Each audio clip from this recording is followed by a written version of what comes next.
So the good news is in Orange County, it's always a good time to buy. One of my favorite statements is, my financial planner says, when is the best time to plant an oak tree?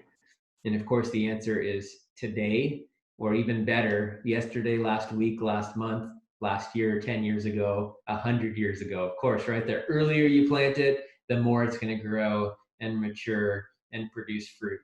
And so it's the same thing with home ownership. If you have a long-term plan to hold real estate for the long term, you're going to do well.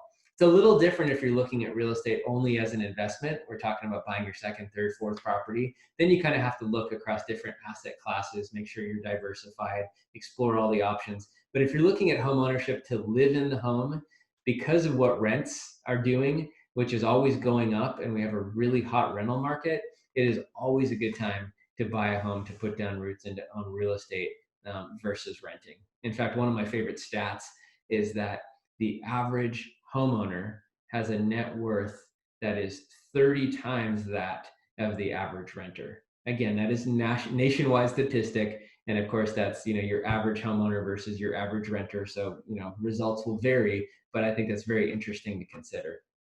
So when's the best time to buy? It's generally in the fall. You want to be kind of prepping. It's basically when the market cools down a bit, families are going back to school, demand starts to fall off a little bit. That's when you want to get in. So generally, you're looking kind of August, September is really ideal. And and on the contrary wise, if you were a seller, and we discussed this on our seller workshop, you want to be targeting kind of that mid-spring, late spring.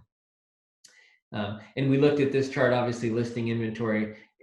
Kind of ignore this year's chart, but in a typical year, notice what you see. You see inventory peaking around July, early August, and then it starts falling off.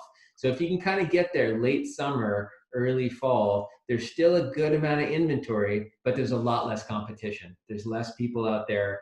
People are, putting roots down. Kids are back at school, and just the home buying season has, slowed down a little bit.